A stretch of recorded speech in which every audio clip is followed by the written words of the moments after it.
Welcome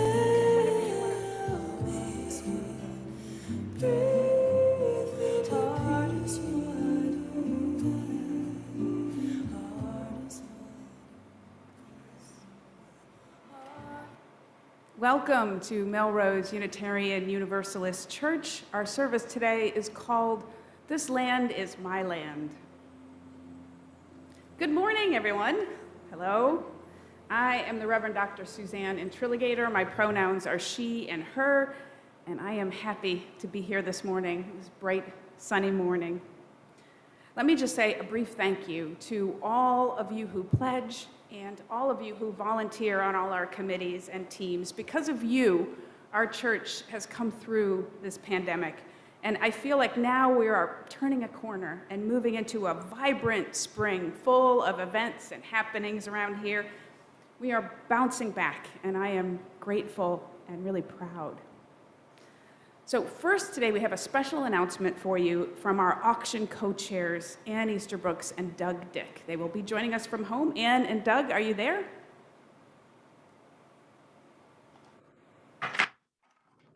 We are here and in costume. We're here and on our way to the MUUC Night at the Auctions event. We're almost there. The online portion of the Oscars auction begins tonight right after the service. Today, actually. The online bidding will continue from today at about noon until the end of the week on Friday night at 7 p.m. And there are some amazing auction items to bid on this year. Doug and I are the hosts for Saturday night's auction, live auction party, which will be live on Zoom, Night at the Oscars. So if you purchase your ticket by midnight tonight, you will receive at your doorstep this week a fabulous Oscars swag bag. Normally, that's only reserved for Hollywood stars, but this year, only for the MUUC community. So go to the auction website, charityauction.bid/MUUC, and reserve your swag bag by midnight tonight. You can still buy tickets for the auction, a live auction later in the week, but you can only be guaranteed to have your swag bag delivered to you if you purchase your tickets by midnight tonight. You should have received an email yesterday. I got mine at 3:47 p.m. That will give you some details about all of the basic information. And so please check it out, charityauction.bid/MUUC. And right after the service today, we invite you to join us on Zoom in lieu of the breakout rooms to get some more details about the auction and, more importantly, to see a sneak peek video of the much anticipated auction performance being featured at the live auction party on Saturday night. We'll see you after the service. Thank you so much, Ann and Doug, and a thank you to the whole auction team. I know that they've worked really hard, and we're looking forward to a great event next Saturday night and a cute little sneak preview later today. I know it's going to raise a whole lot of money for our church, and I'm very grateful. Now, I just want to be clear about the plan for today because it's a little out of the ordinary. Right after worship, instead of our usual conversation time, we're going to stay put. People here in the room will stay in the sanctuary. People hopefully online will stay where you are. And we're going to have a special auction sneak peek, as Ann and Doug said, and that's going to be about 15 minutes. Then after that, we can have a short coffee hour break for about 15 minutes. I think people here should maybe stay in the room if you like and chat with one another. You'll also have a chance then to chat with our guest speaker, the Reverend Danielle Di Bona. She will be here then. Then right after that, we're going to ask everyone to regather again in the same space at noon for our finance forum. That's when twice a year, the finance committee and the treasurer tell you how we're doing with our budget for this year and our budget for next year. So lots of important things going on today. And I want to mention one change of plan. The Way of Integrity book group, it said in the newsletter that we were going to meet this afternoon. There's been a bit of a bobble with that. We are not meeting this afternoon, so take that off your calendar. If you're interested, I did send an email out to all the people I knew were interested on Friday and were voting about our meeting times. If you didn't get that email, please, or you're still interested in joining us, email me, minister@melroseuu.org, and I'd be happy to get you involved in that group. Then don't forget later this afternoon, today is our February Fire Pit Fun that we have been planning for a month. A bunch of you signed up to join at fire pits around town here for an afternoon of fellowship and fun. Don't forget your lawn chair and your marshmallows. Now, let's get to today's worship. If you're here with me in person, I just want to give you a quick reminder that we're doing Joys and Sorrows on paper. There's slips in the back, and you hand them to Michael, our usher for today. Thank you, Michael, for helping us out. And thank you also to Janice, who is our host in the Zoom chat room. Thank you, Janice. Last order of business is to introduce you to our guest speaker today. As I said, the Reverend Danielle Di Bona. Danielle has been a UU minister for more than 30 years. She currently serves as both the palliative care chaplain at South Shore Hospital and as a chaplain to the UUA Board of Trustees.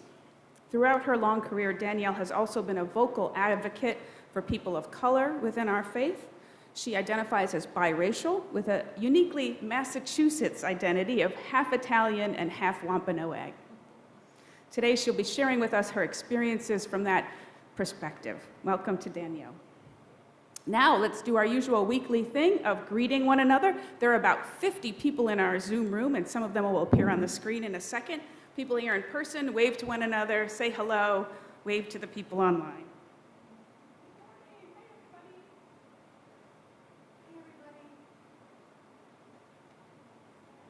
I see some bright, shining faces. I see a couple people even outdoors. I'm glad people are enjoying this day. Thank you for taking time to worship with us this morning. And now it's time for our call to worship by Reverend Danielle.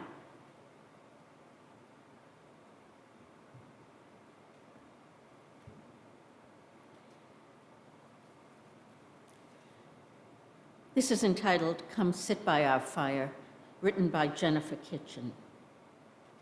Come, thank you.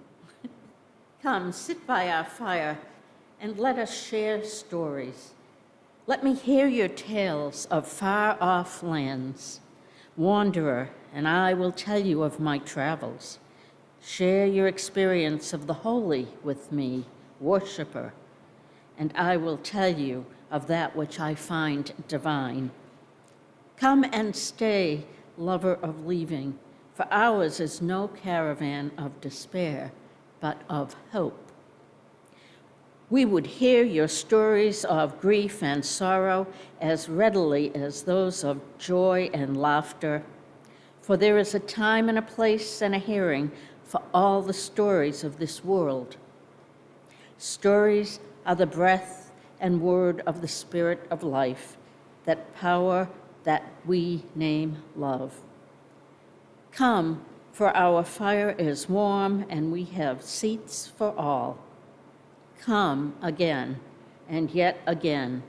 Come, speak to me of what fills your heart, what engages your mind, what resides in your soul. Come, let us worship together.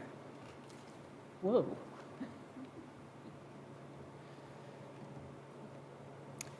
And now we light the symbol of our faith, the flaming chalice. Here to light it this morning for us is our usher, Michael O'Connor, a longtime member. And after he does that, our chalice lighting reading will be given on Zoom today by our member, Florence Cordovano.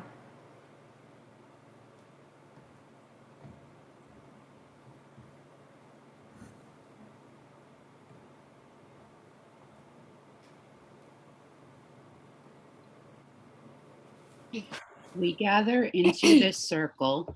We gather into this circle of care to dream, to envision, to embody and achieve the compassion we dream, the justice we envision, the dignity of each in an ever-growing circle of love and justice.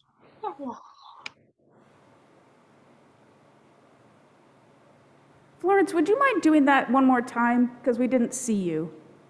Thank you. Sure.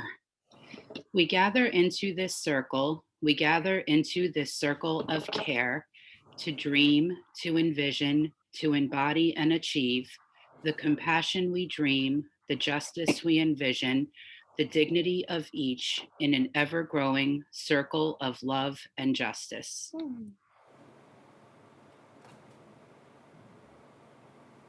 Thank you so much. And now our opening hymn.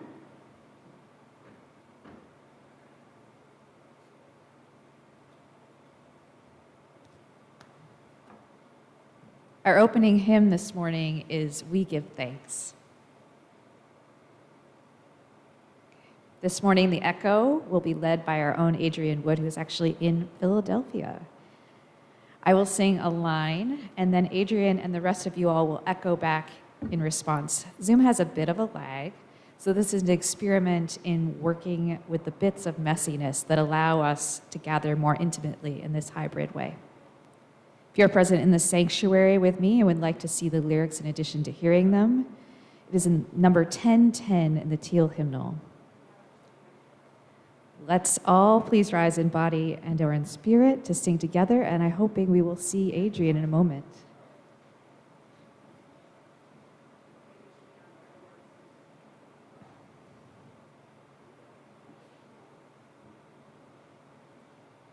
There I am. Hi.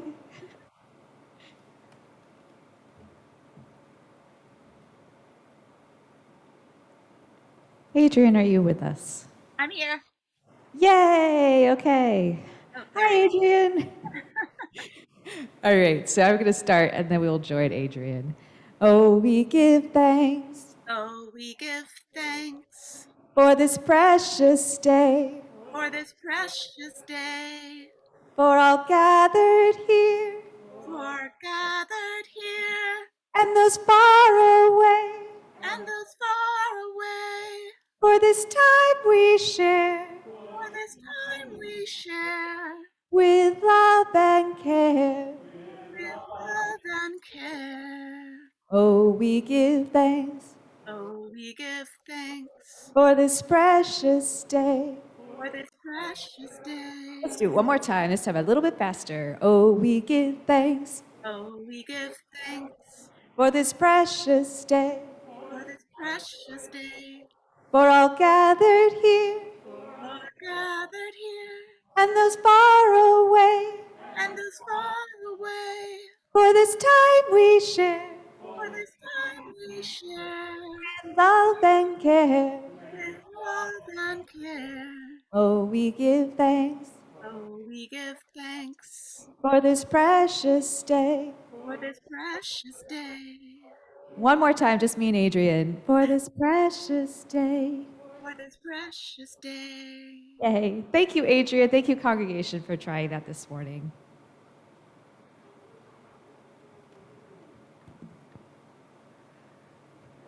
And now, if you would please join me in our covenant,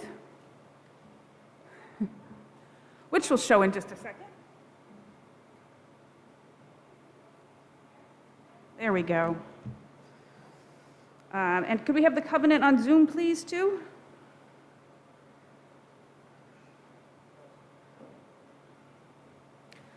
Love is the doctrine of this church. The quest for truth is its sacrament, and service is its prayer.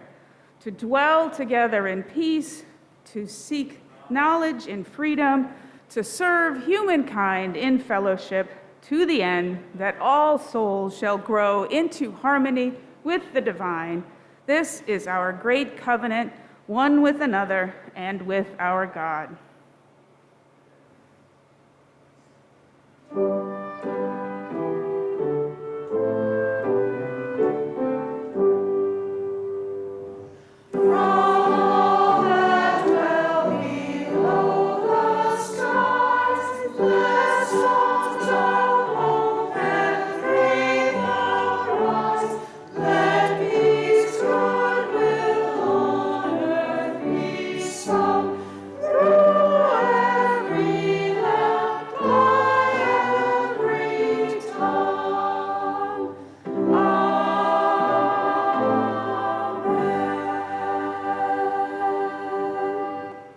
Thank you. Please be seated. And now it is time for our story. Please welcome Reverend Danielle Di Bona.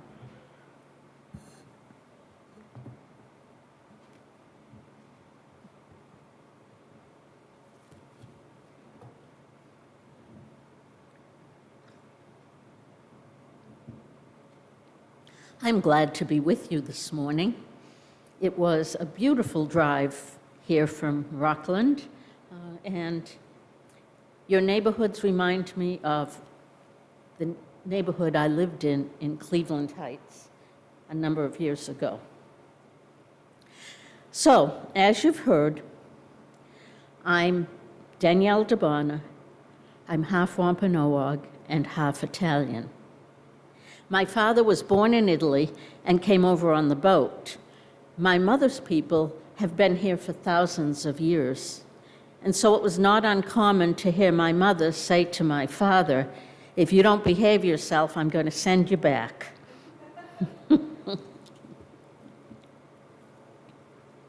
In fact, my sister and I did not quite know what that meant, because it wasn't until we were 12 years old that we learned we were Native. And that was because we grew up in the 50s, and it was not a good thing to be Indian. So nobody told us. The way we were finally taught that we were Native, half Native actually, is that there was a slip. You know, in family secrets, there's always a slip and then you learn something. So, you know, if you're lucky, you hear a lot of slips and then you learn a lot of things. The reason that we weren't told was because my mother's brothers and father had jobs, full-time jobs that they couldn't afford to lose. And if it was learned that they were Indians, they would have lost their jobs, because everybody knows that Indians are dirty, lazy, thieving people. So we kept it a secret. Well, since then, I have completely embraced my biracial identity. And I have had the opportunity in Unitarian Universalism to share some of what I've learned and some of what I know. And I hope I can do that with you folks today.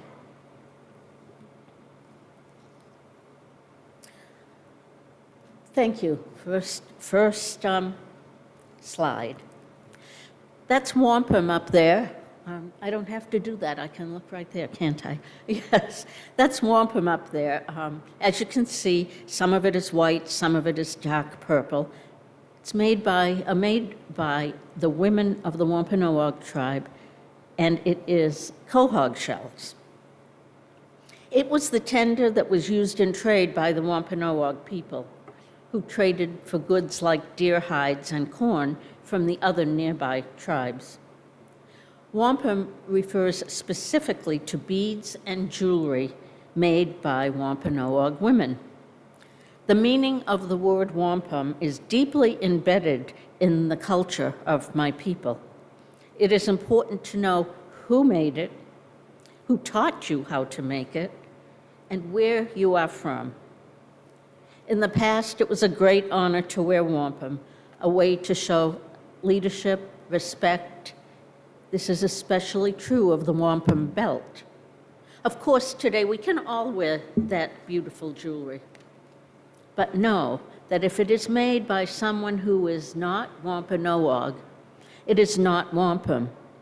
It is simply beautiful quahog jewelry. This map shows the traditional lands of the Wampanoag people. Turtle Island. The people lived on the edge of the sea.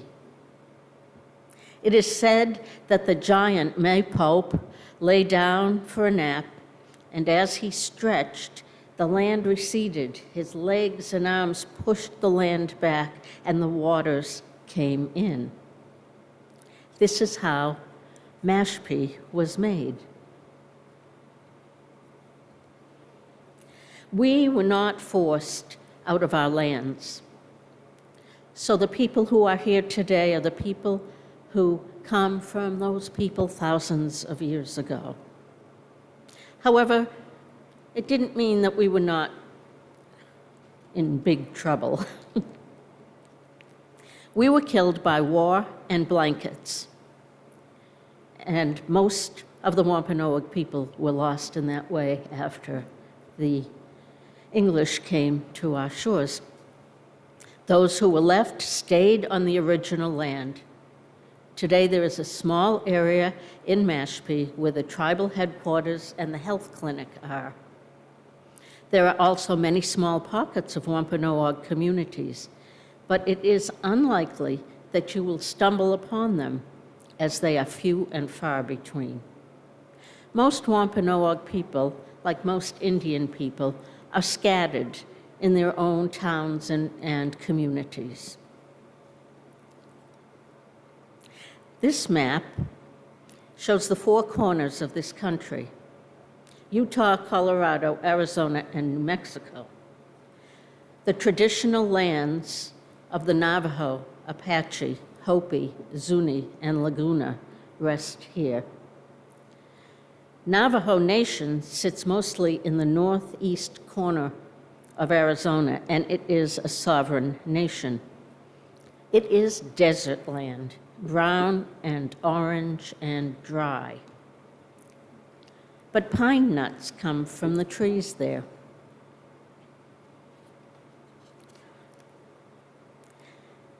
The most beautiful turquoise jewelry comes from the four corners, especially on Navajo Nation. Both traditional and modern jewelry can be found here. And a little secret, if you go to Navajo Nation, you will find artists from whom you can buy beautiful pieces for about a quarter of the price in Scottsdale, Arizona. There are over 500 native tribes in these United States. We are all different. We have different rituals, different origin stories, different foods. Much of the differences come from location.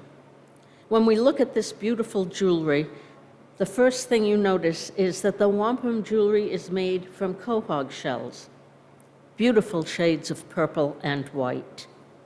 The turquoise jewelry is also beautiful, and in many shades of turquoise. You will not find turquoise jewelry being made by Native people here in Massachusetts, and you will never find Navajo people making wampum. Ocean, desert. This is my way of illustrating the differences among indigenous people in the United States. It makes a difference to know the difference.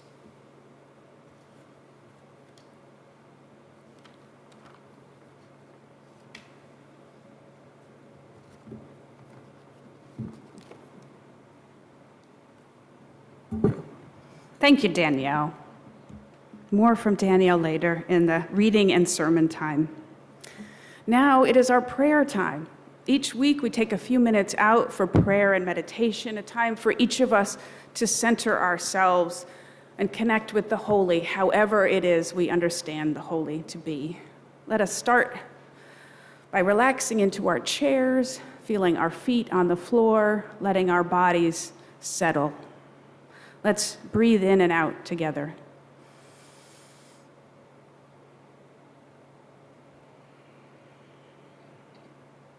In this meditation time this morning, first we'll join in our centering song, then we'll sit together for a few minutes of shared silence, then we speak to one another of our joys and sorrows, and finally, Danielle will lead us in a prayer. Our worship theme for February is widening the circle, which is a time for us to consider how we can open our minds, open our hearts, open our communities to new growth and change. Our centering song for the month expresses these goals. Here's our choir with Circle Round for Freedom. We sing it through twice. Please join in and enjoy.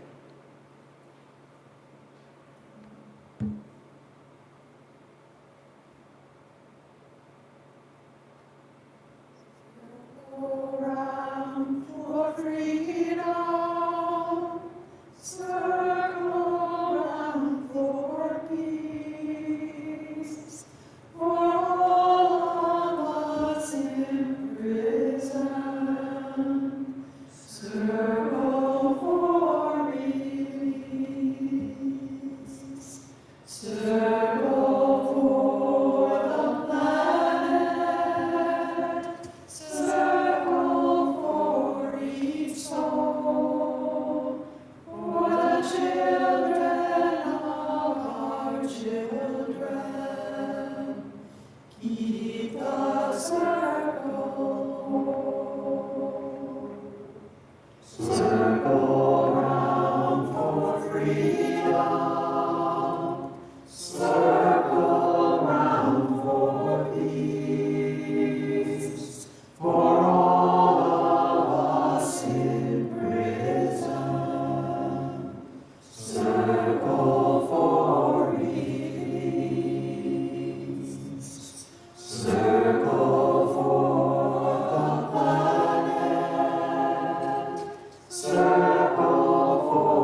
Every Sunday, we share with one another the joys and sorrows of our lives, our milestones. We do this to connect with one another as a community and build our bonds. So if you have a sorrow to share today, I ask you to type it into the chat box and I will read them aloud. And now our usher, Michael, will read the sorrows from people here in the room. There's one from John R. My mother fell at home and is now in rehab. Thank you, Michael. Are there any sorrows in our Zoom room? I don't see any in the chat box.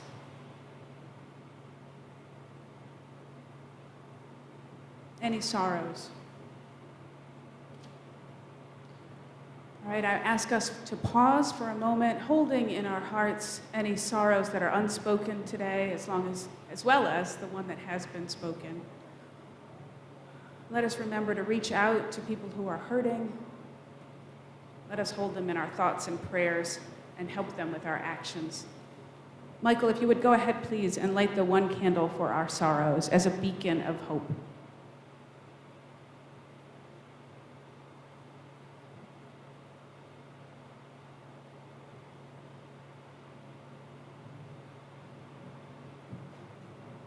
Thank you, Michael. And now I call for any joys that people have. I will I'll read the joys from the Zoom room first. We don't seem to have any joys unless I'm having Wi-Fi problems. I'm not getting anything from the Zoom room. Janice, am I missing anything? You are not. Okay, well, maybe we're just feeling a little quiet today. Do we have any joys from in the room, Michael? No, okay. Well, I have a joy in being here with you. Would you please go ahead and light the candle for our joys, Michael?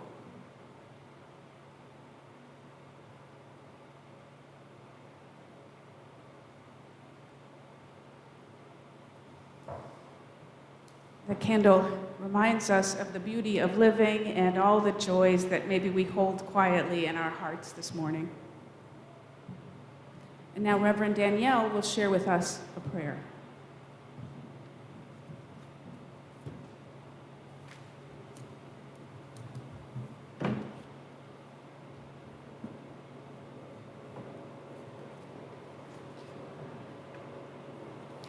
Will you pray with me, please?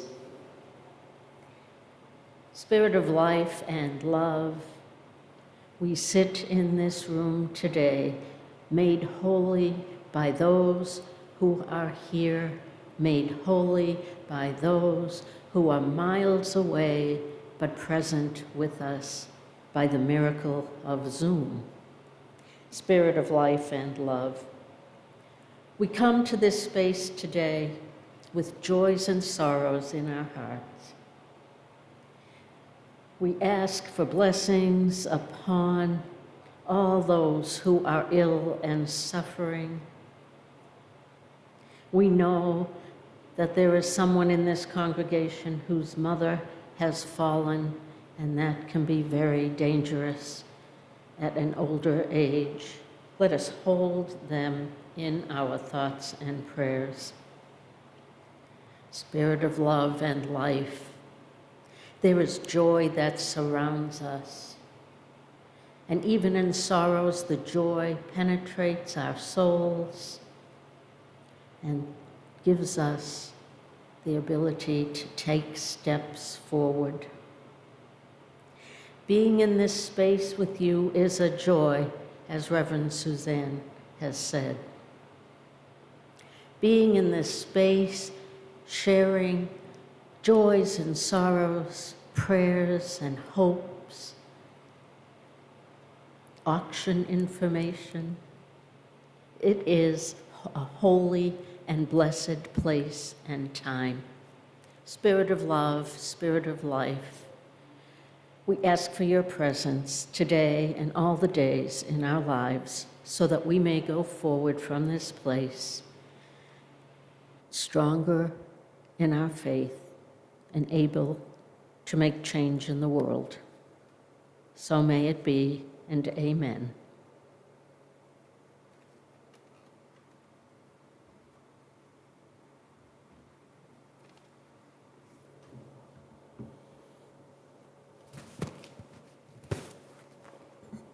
Amen, and beautifully done.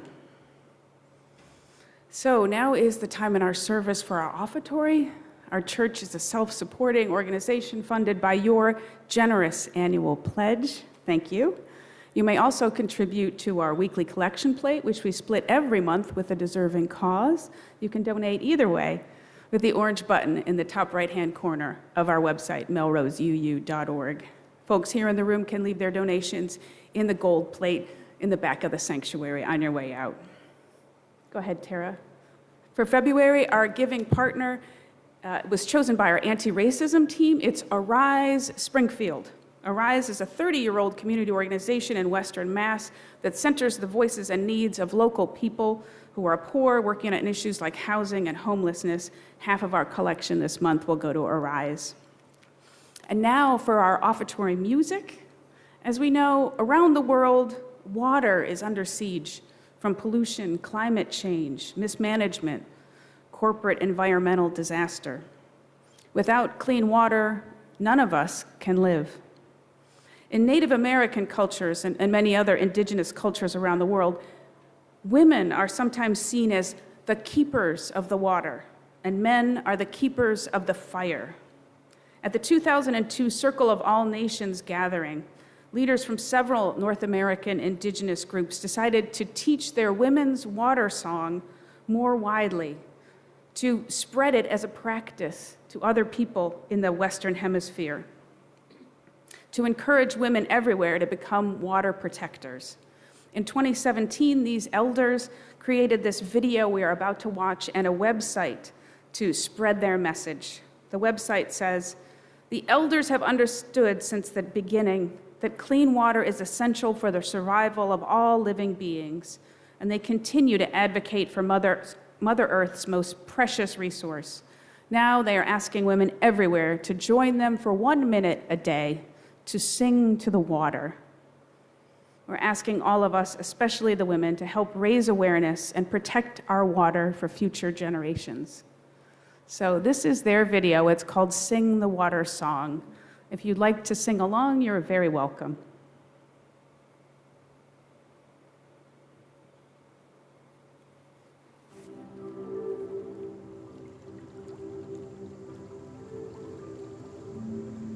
Granddaughter,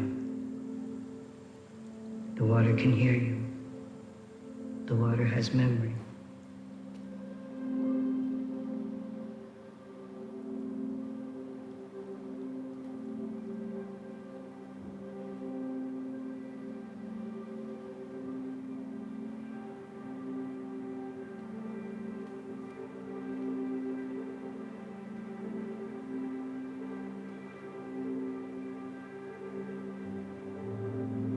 Nibi, Wabo, Endaya,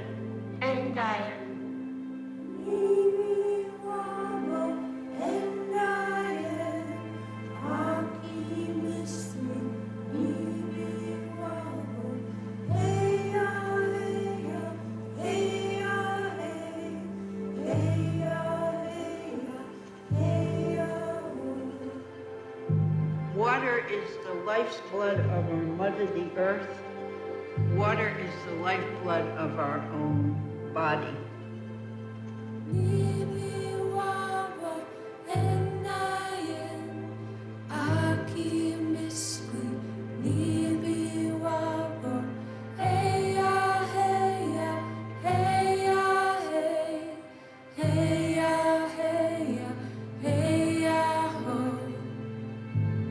Continue to pass on the knowledge that needs to be given unto the other generations. You are the keeper of the water.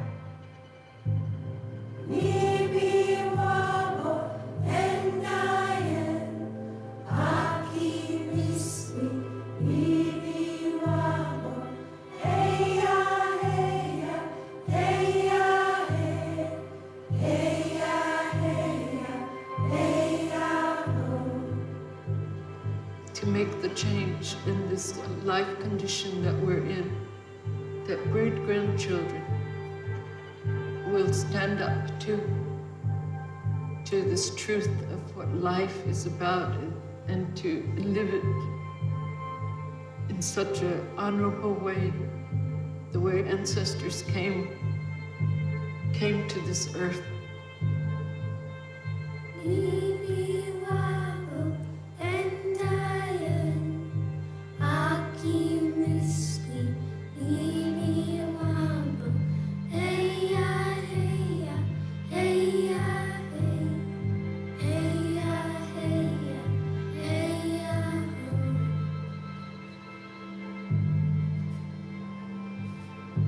Each day when the sun rises, no matter how bad the day before might have been, there's a new chance for your hopes and dreams. And I say, Chimigwech, thank you for singing the water song.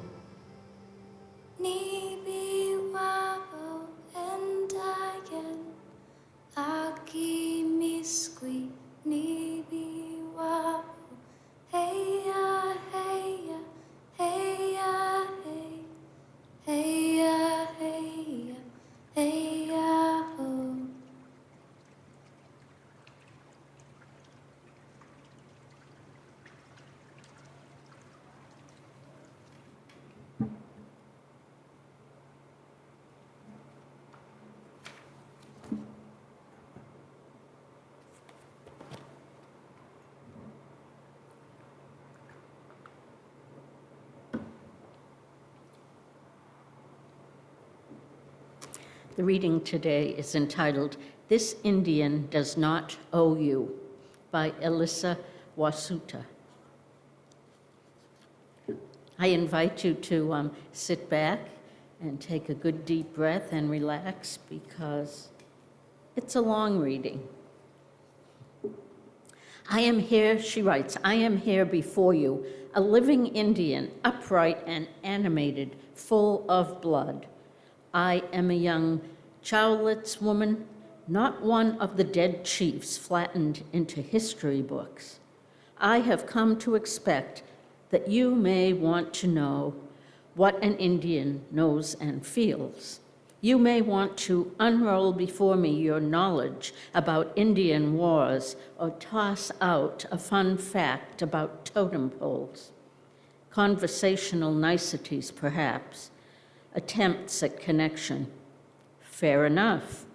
Know, though, if I have no response, it is because I have only a few inches of innards left to pull out for examination.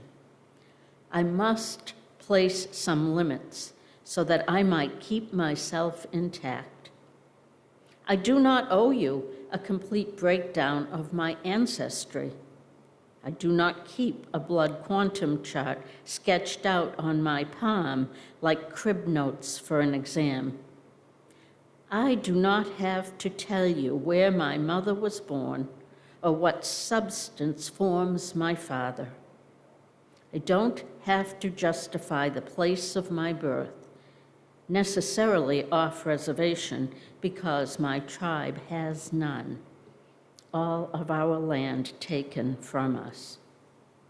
I cannot stop you when your gaze searches my face, gouges out my eyes, and roughs up my cheekbones, but I don't have to respond when you offer your assessment. I don't measure my blood in pints and quarts, and I will not spill it at my feet for you. I do not owe you my assistance with your search for the Indians you're sure you'll find buried somewhere in your ancestry. The ones from tribes and places you can't name, specters skittering between generations, a rumor or a wish. I do not owe you the names of those you call shamans, and I will tell you, I don't know where to find any. But when you ask me if it is all a bunch of hocus pocus, despite every urging to bundle up all my secrets and send you away with nothing, I will spit back at your slap. Of course, it's real. When you refuse to copy down the contact information for the museum that will work to repatriate the ancient Indian artifacts you say you got for a steal at a yard sale, do not be surprised when I say I know no galleries that might offer up cash for your goods. I do not owe you advice on how to sell the bones you dug out of your garden. I do not owe you the long hair that confirms your expectations or the short hair that defies them. I do not have to let you touch it. I don't even have to let you witness it. And yet you do see it. The hair that was 2 inches long when I came to this place, where every woman in line before me was born. The hair that has grown as long as it can, skimming my waist. The hair that is getting limp under the weight of trying to insist upon what my pale scalp cannot. When you quiz me on genocide highlights, were those smallpox blankets real? I've always wondered about that. To sate your hunger for facts, I do not owe you a free education of the kind that my university students pay for, and I am not so flattered by your interest in my people that I might unfurl a lecture on 500 years of colonization for your edification. I don't owe you commentary, desk punditry, or afternoon anger. I don't want to let you play devil's advocate over casinos or feed your arguments about team names that you can pull out at happy hour.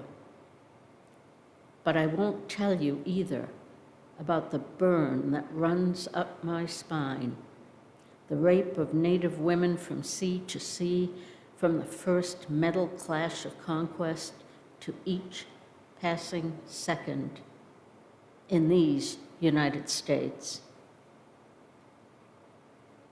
I am one of raped women, and though I owe nothing, I've been broken into, broken down, and broken in over time. If you are a stranger in my otherwise empty office at the end of the day, I just might give you leads tracking down the Indian enrollment card you've been coveting, if it gets you to leave. I am not here to weigh in on the authenticity of that sweat lodge that you paid for in the 90s. I am not invested in your personal search for meaning, but I was raised to treat others as I want to be treated, how I want to be treated. Not like a cabinet full of curiosities, not like a magic lady who waves her hands over your wounds and heals you of your ignorance. You can keep your wounds. I keep mine. I do not owe you gratitude for your love of our ways, our art, and our peaceful nature. Love is not consumption. Love is generous. Love is action.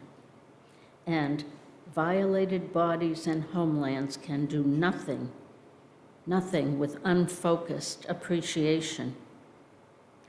Whether you're learning your new fact for the day or admiring the print on my office wall, you have the privilege of consuming and walking away. You can discard the printouts from my website you brought to my office after you leave with what you came for. A look at what Irish, French, Ukrainian, and Indian looks like. You can scroll across the blip on your Facebook feed about the overrepresentation of Aboriginal women among the totals of women who have been murdered and disappeared in Canada and the United States. Even if you think it's a tragedy, you can click the X and walk away. Whether you believe it or not, I'm Indian every day. When you tell me that if you have been alive back then, you would have done something, I don't disagree. But I don't say that I know it is true. You might have done something, but maybe not what you'd like to think you'd do. When you tell me that it is too bad we were all annihilated, I owe you nothing, but still, I am giving you more knowledge than you deserve when I say, I can't help you.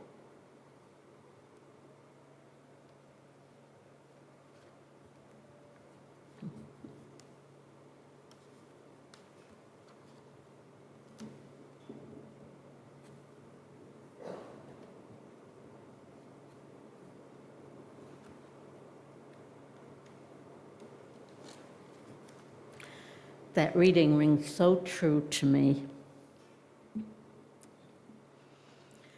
As a Unitarian Universalist person of color, former president of DRUM, which for those who don't know stands for Diverse and Revolutionary Unitarian Universalist Multicultural Ministries.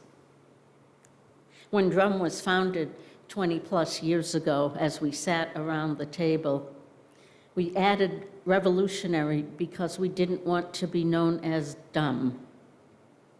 And I think revolutionary works very well for us because we have, as a community of color, as a BIPOC community, made significant change in Unitarian Universalism. And yet, Unitarian Universalism is a very hard place for me to be. And although I've been a UU for over 30 years, I always have one foot in and one foot out, because I never know if the next cut will be the last one I can take.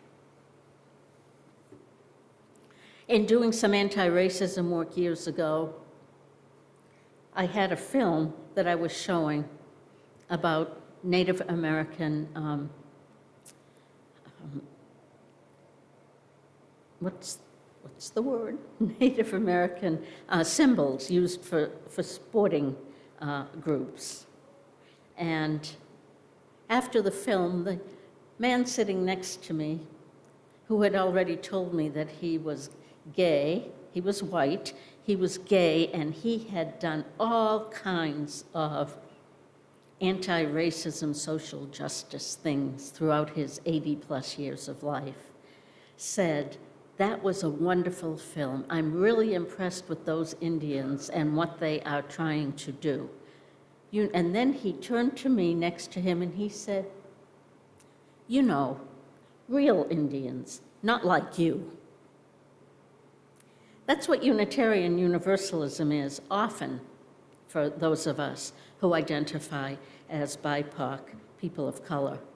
And for Native people in Unitarian Universalism, if we're not invisible, we're being asked about those sweat lodges, we're being asked to bring our sage and smudge the church, or bring it to a social justice meeting and smudge the people.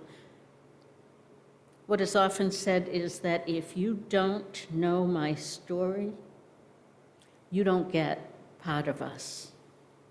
If you're not on the journey with us, you don't get part of us.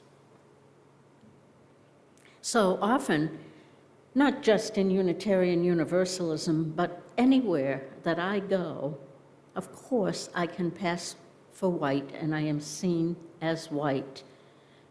And that is a deep cut, because how do you separate your mother from your father? Which side do I pick today?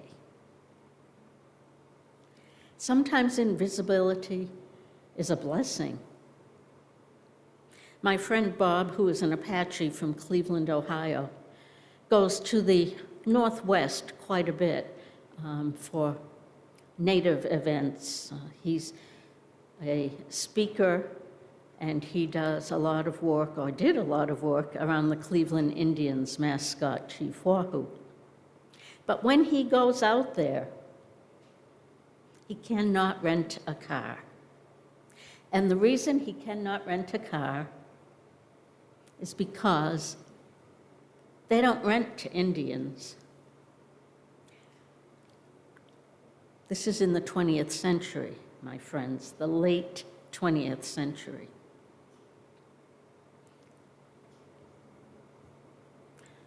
So growing up, I was white and Italian.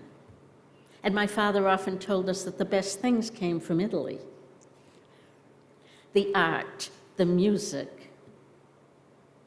He loved to sing and had a beautiful voice. The food, which was better than anything you could eat, anything. And it was good, it still is. But that's a hard thing to know when you're 12 years old and you're just at that age when you're starting to break away from your parents and be a little more independent, that, oh, and by the way, you're not just Italian, you're Wampanoag Indian. Great.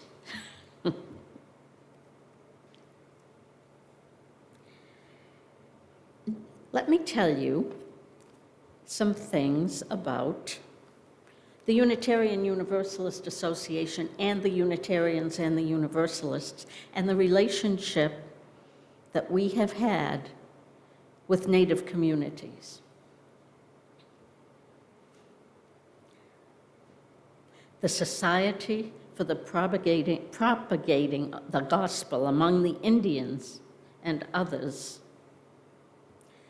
It was founded to disseminate Christian knowledge, and Unitarians were at the front of this effort. The goal was to civilize and Christianize Native Americans. The society assumed that assimilation into mainstream white culture was morally improving. And the American Unitarian Association accepts the charge from the government to take over the Colorado tribes. President Ulysses S. Grant invited Protestant denominations to take over the management of American Indian reservations and agencies. His hope, again, was to civilize the Indians. The American Unitarian Association accepted the charge of covering the Colorado reservations occupied by various tribes.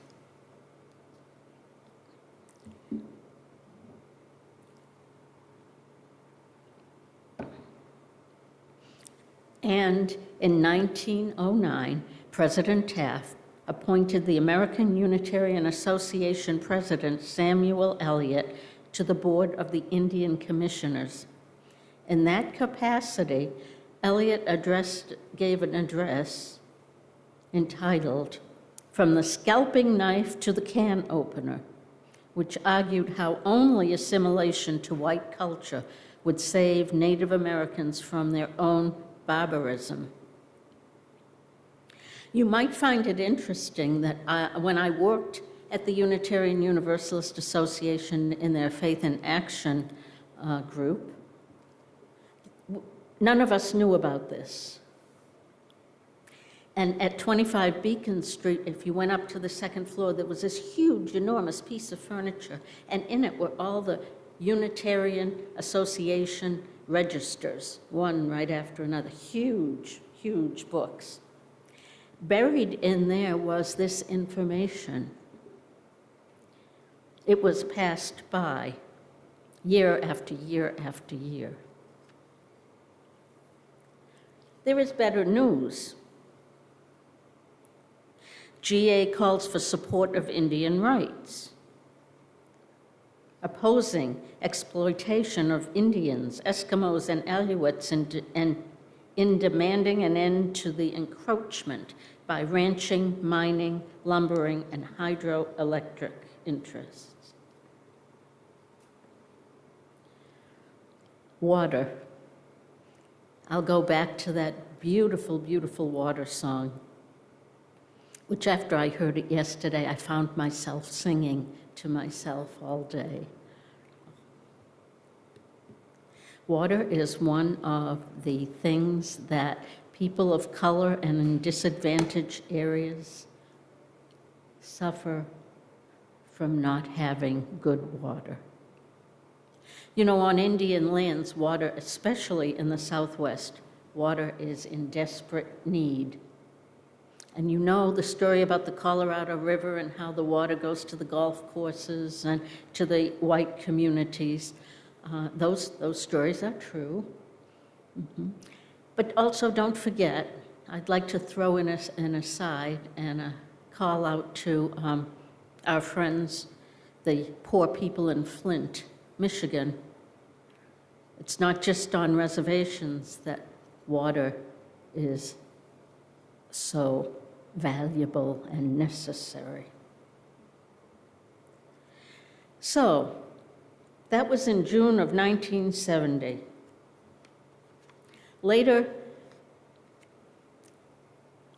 GA passes a business resolution. I'm not going to read any of that to you. You can find all this stuff on the UUA website if you want to, if you need a nap. GA opposes the extradition of Dennis Banks in 1976. Dennis was sure that he would be killed if he was returned to South Dakota.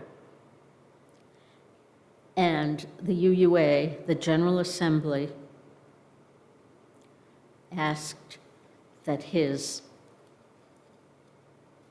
he not be extradited back to South Dakota. And it doesn't say where he was, so I don't know where he was being extradited from. Then we get better. June 1980, LaDonna Harris is the Ware lecturer. General Assembly. How many of you been to General Assembly? Great. How many of you at home? I guess I can't see that. Well, GA is great for passing all of these resolutions. People get there and they get excited and they hear something that's troubling and they pass a resolution and it gets put into those registers and we never hear about it again. However, GA supports Native communities in removing the Cleveland Indians mascot. Do you remember? Do you remember the General Assembly when we were in Cleveland, Ohio? We worked closely with the United Church of Christ. Their headquarters are in Cleveland, and led a protest to the stadium with over 2,000 of us protesting the Indians mascot. When I lived in Cleveland, as often as I could, I would go to the ballpark and stand with other Indian people protesting Chief Wahoo. Horrible, horrible image. And I had beer thrown at me and I was spit upon, and so were the others. It wasn't special. But to have something as big as 2,000 people, 2,000 Unitarian Universalists marching around the stadium was powerful, very powerful.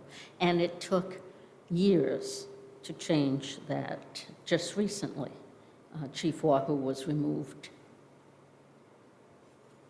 It rained that night.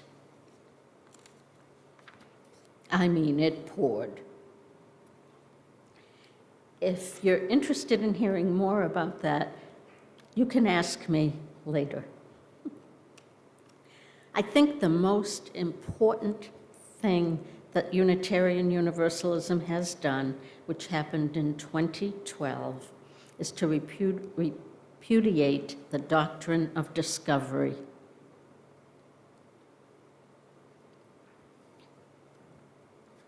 And since then, we have done so much more. We sent people to Standing Rock. We have, at General Assembly every year, we have either a march or a fundraiser for organizations that are minority-owned or minority-run. So we've improved. We've improved.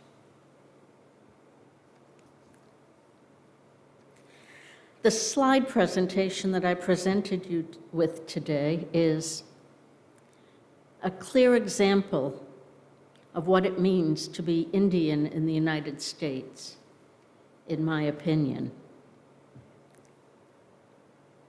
We are so different. And when we're together, when Indian people are together, we don't ask, oh, are you Native? Are you Indigenous? Are you an Indian? We ask, are you Navajo? Are you Cherokee? Are you Wampanoag? Because you certainly wouldn't meet somebody from Europe and say, are you European? You would ask, are you French? Are you Italian? Are you German? It's similar when Indian people get together.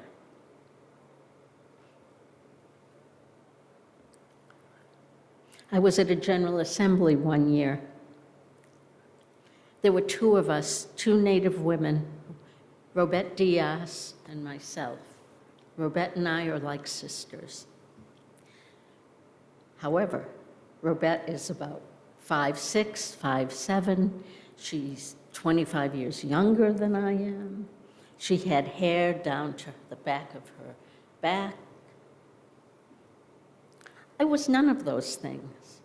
But during that General Assembly, I was, I will say, confronted by people racing up to me, "Oh, Robette," and then saying something about what Robette had done at this General Assembly. And I said every time, without changing my expression, "I am not Robette," and walked away.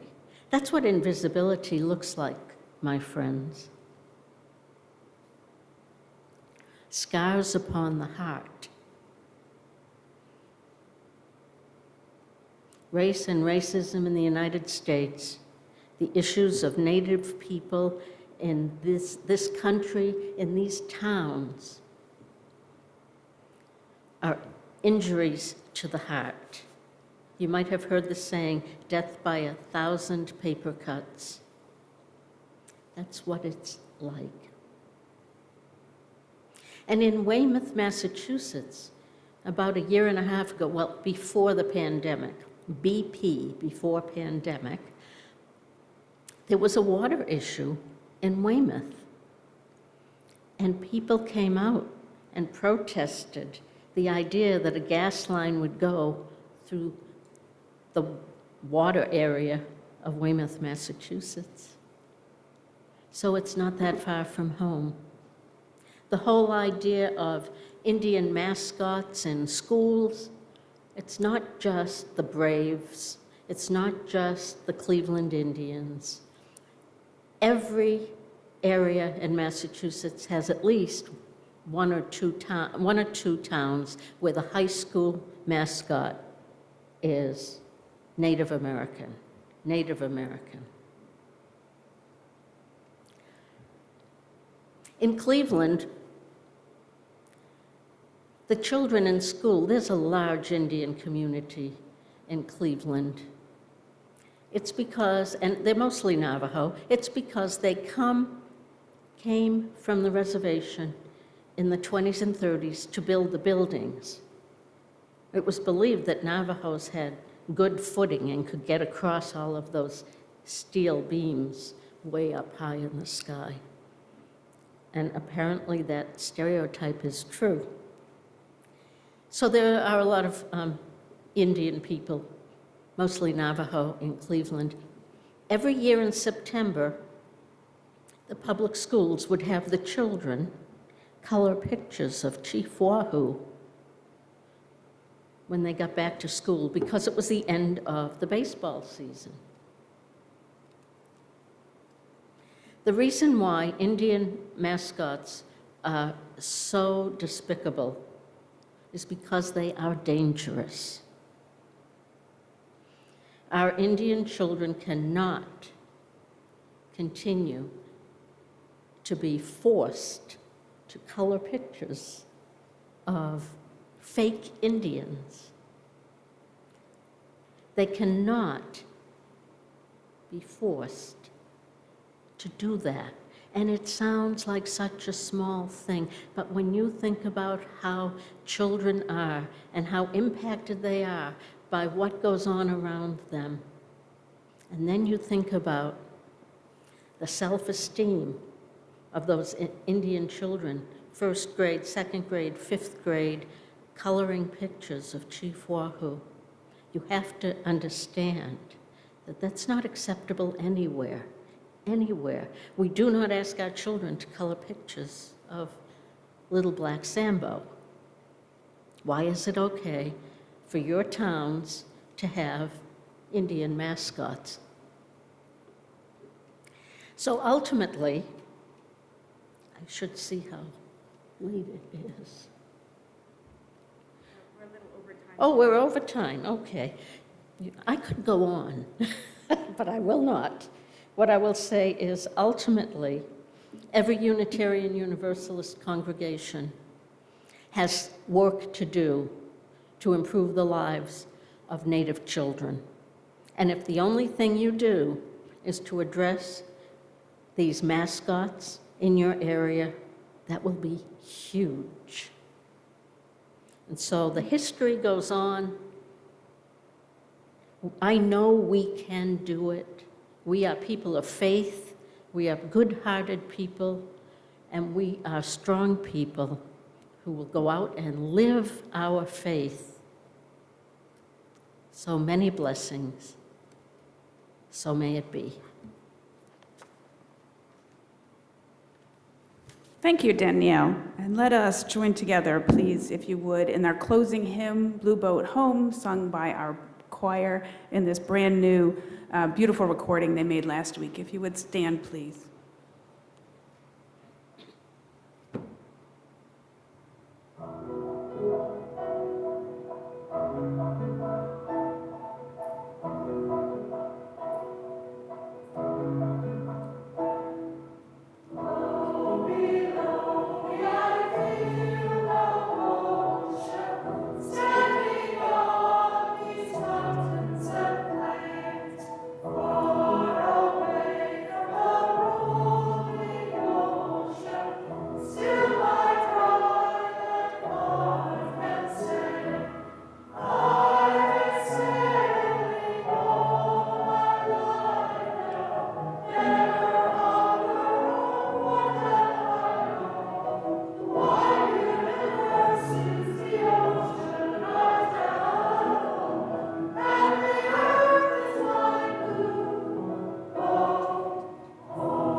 Join me, if you will, in the chalice extinguishing words. We extinguish the flame, but not the light of truth, the warmth of community, or the fire of commitment. These we carry in our hearts until we are together again. Amen. Just come back here. Sorry about that. Our service has ended. You please be seated. If you would remain in your seats for just a few more minutes and remain online if you can. In a moment, we switch over to our special auction sneak peek. That, as I say, will take about 15 minutes. If we have any time after that, we'll have a very brief coffee hour conversation. And then something around noon, maybe 12:05 or 12:10, we'll get back together here for our finance forum. Thank you so much to our guest preacher today. I learned a lot. I hope you did too. And thanks to everybody for worshiping with us today. Please, if you can, stay for the auction sneak peek and have a wonderful Sunday.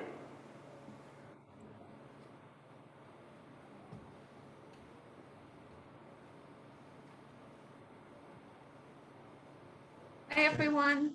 We know our Everyone is excited to see the sneak peek of Saturday night's Oscar-nominated performance. So we're going to get right to that. But just another word that in about 10 minutes, the bidding is going to open for the online auction. And after the sneak peek video, we will return for a short tour of the auction Offertory website. So Bill, would you please start up the video?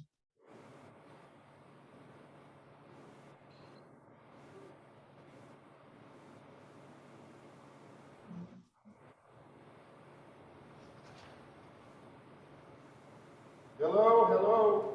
Can you hear me? Can you see me? All right then. Good afternoon from Casablanca, Morocco, where it is the 20th of February, 1942. My name is Richard Blaine, but everybody here knows me as Rick. I'm the owner of Rick's Café Americain.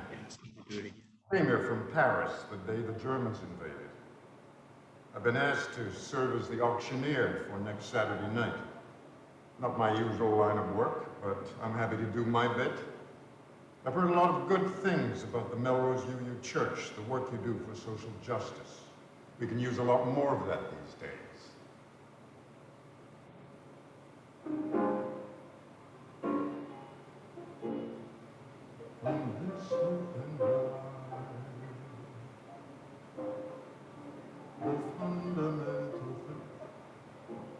Sam, I told you never to play.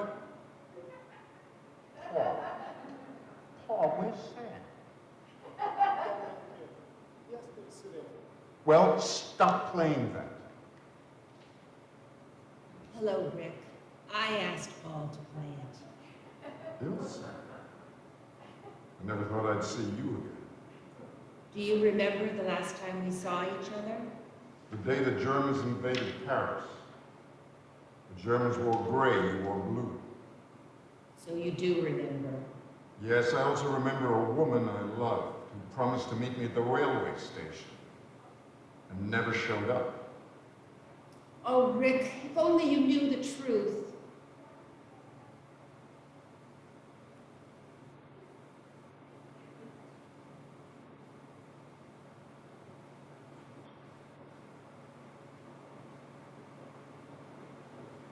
Well, hey, Bill, if you could put spotlight Ann and I again. Well, that was an amazing clip. I can't wait to see how Rick and Ilsa's story develops on Saturday. And what about that cameo by Paul? Wow. Well, let's take a quick minute and look at our auction website. Bill, am I good to share? We're going to give it a try. I believe you are. Thanks. So here again, the key. Remember, the key to the online bidding and the live auction is our website, charityauction.bid/MUUC. Now you should have this in the email that Ann spoke of before, but that's the key. So go there when you get a chance. And I'm going to give you a quick tour of that same website. Bear with me.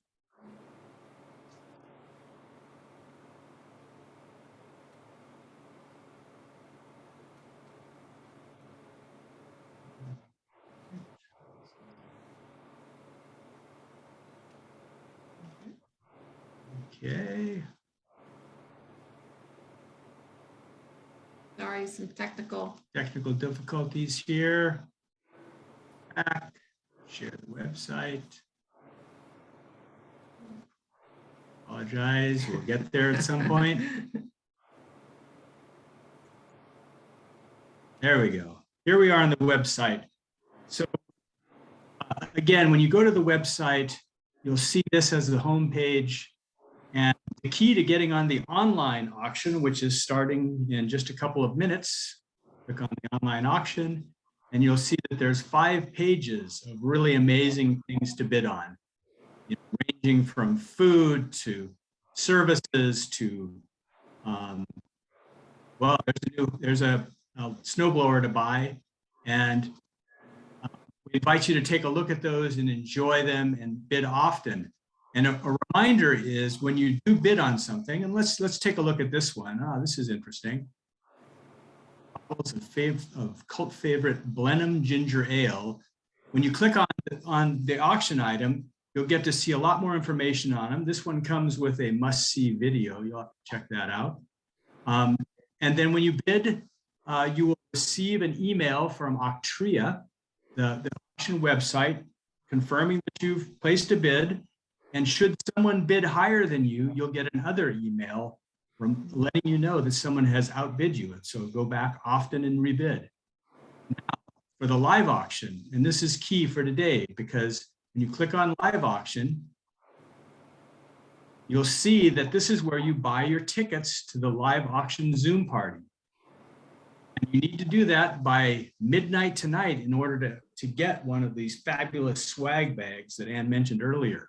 There are two different tickets. One with a mini bottle of champagne, one comes with a mini bottle of sparkling cider.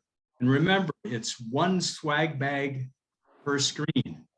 Also on the online website, or excuse me, the live auction button is the ability to buy some raffle tickets. This is a 50-50 split raffle that's happening. So you can buy as many as you want to improve your odds. And half of the raffle ticket amount goes to MUUC.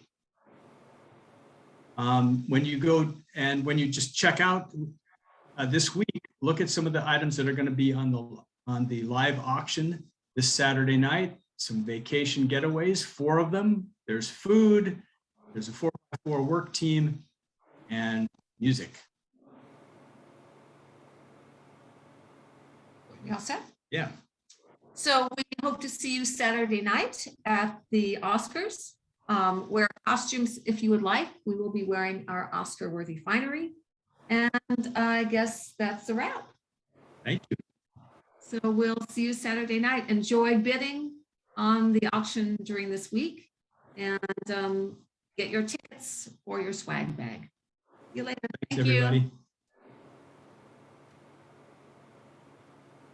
Thank you, Ann and Doug. Thank you, everyone, for being here. If we want to take maybe, let's say, a 5-minute break, I think we could get back on schedule. Take a 5-minute break, say hello to Danielle, ask her any questions you might have, and then if you'd like to stay for the finance forum, we can do it in here and even ask questions from here. Thanks for being here today.